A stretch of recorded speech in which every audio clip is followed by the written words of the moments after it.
What's up, BP Squad, and welcome back to another video. Today, guys, I want to help you learn how to properly structure a program to help you kick higher with more stability and control. Now, first off, there is a difference between kicking higher and kicking higher with more stability and control. Many people in martial arts can kick pretty high, but when it comes to kicking higher with more stability and control, those two attributes make the world of difference. Being able to kick high doesn't require a lot of skill, a lot of strength. All it really requires is a good range of flexibility, which a lot of people do have. Now, if you want more control and stability along with those high kicks, then that's when you want to focus on building more strength, of course flexibility, but you also want to build stability in the process. And that's where I come in to help you guys better understand the keys that are at play when achieving higher kicks with stability and control. In the past, I leaned a lot on doing flexibility exercises, mainly just holding these static positions for time, like 2 or 3 sets, 20 to 30 seconds. I would say in the beginning that did help a lot with my higher kicks, but when it came to more stability, more control, and holding a high kick for, let's say, 20 to 30 seconds, that's where I had to change some things up. Now, fast forwarding to this moment, my perspective has been completely enlightened and just open. Now I focus a lot on martial arts mobility, as I call it. That's something that I wish I had done early on in my martial arts journey to not only help me progress faster, but more effectively. So let's talk briefly about these different exercises and drills that you guys should be doing to achieve higher kicks. First off, we're going to talk about martial art mobility. All martial art mobility is my take on improving your martial art skills through mobility style practicing. So for instance, this exercise, the steering wheel side kick, basic but super effective exercise to improve not only your side kick, but your round and your hook kick. You have seated side kick dead raises, 90-90 round kick. These exercises I just listed, I will constitute these as martial arts mobility exercises. So you do mobility style exercises, but in the form of martial arts. And you have many more exercises to choose from.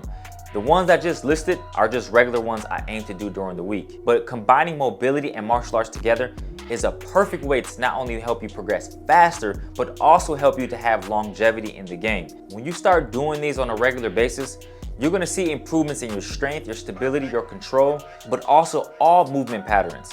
That's why it's a great way to combine martial arts and mobility together, so then that way you guys can have longevity. And of course, you have drills that you can do like isometric holds, assisted 2-way, 3-way kicks, or just an assisted high side kick, high round kick, assisted front kick hold. A personal favorite of mine is assisted hook kick swipes. These are all great exercises that's gonna improve your stability, control, and your ability to kick higher. And although my perspective did change a lot when it comes to stretching, stretching still has its place. So I recommend to you guys, still implement static stretching. You don't have to do it every single day, maybe like 2 or 3 times out of the week, and just stretch 30 minutes or an hour. You don't need to dedicate a whole lot of time to flexibility training because, like I said, training flexibility will give you higher kicks.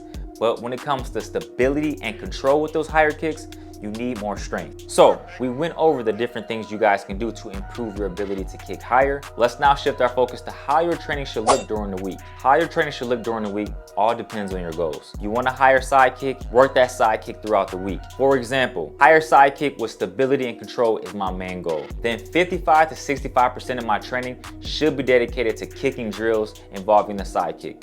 A side kick hold, assisted high side kick, maybe some 2 to 3-way side kicks. Muscle memory is a real thing. So if we get quality repetitions, then our side kick is going to improve with time. And honestly, the best exercise you can do is a side kick hold. No matter what height you're at, do a side kick hold, do assisted side kick hold. But now let's talk about these martial art mobility exercises you guys can do during the week. This right here can range. I know I said 55 to 65% kicking drills. You can also do 1 week, maybe 55, 65 martial arts mobility. But I highly recommend mobility exercises in martial arts is a major plus that you need to be doing during the week. So like the steering wheel side kick with the lift is a great exercise because you're improving hip internal rotation and you're gonna kick that leg out to the side. And in the process of holding it nice and straight to the side, you're gonna lift up. That lift at the end is gonna help improve your side kicking height over time because your body is in that in-range position where it's weaker, but now you're forcing that leg to go up higher. And over time, as you keep doing this, your side kicking height is gonna go higher and higher. And this is just an example of improving your side kick. You're also going to improve your round kick and your hook kick, like I said earlier. But the biggest thing, focus on mobility exercises during the week. There are videos you guys can follow along with no problem where I incorporate martial arts mobility. And of course, I offer online coaching where I can help you guys make progress a whole lot faster because you're getting that one-on-one attention. If you want information, just check the description box below. Mobility, kicking should be the bulk of your training, not stretching. And if I'm creating a program for myself, I'm gonna focus a lot more on mobility. So it might be more like a 55 in favor of mobility and the 45% dedicated to those kicking drills, just kicking in general. But the reason why I do this is because it's my goal. Kicking high is cool, I like it. But what I really want is longevity. I want to be able to move freely and not feel restricted. So that's why mobility is higher on my list. But again, the main thing is if you want to hire a sidekick training should be the bulk of your training. Mobility, make that second, but still incorporate some type of martial arts mobility that's centered around improving your sidekick. How often should you train during the week? I recommend for you guys to train anywhere from like 3 to 5 times a week. 3 times a week, you're going more intense with your training.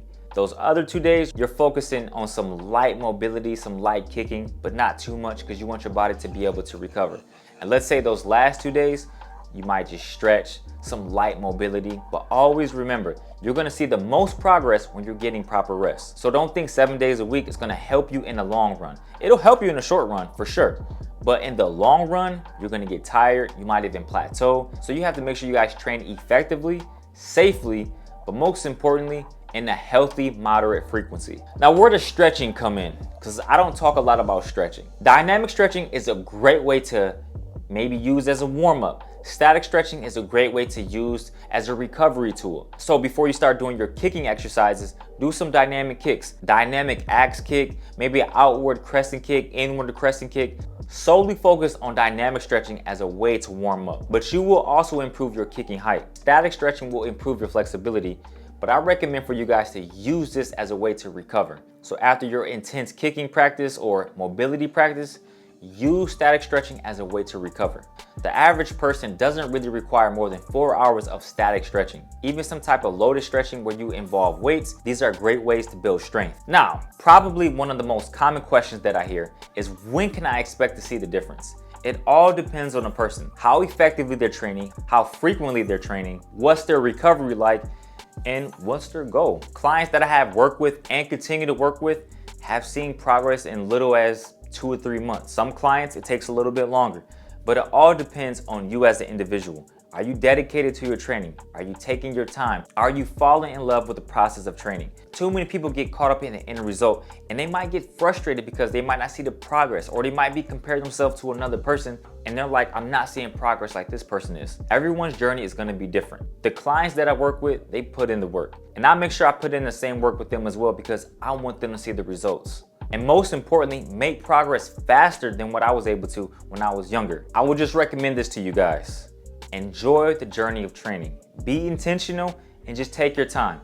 Don't just go through the motions. But there you go, guys. That's how I would properly structure a program when it comes to improving your kicking height, stability, and control. If you have any questions regarding kicking higher, building more stability, more control, improving your mobility, or interested in online coaching, shoot me a DM on Instagram. You can also shoot me an email, and you can find my email address in the description box below.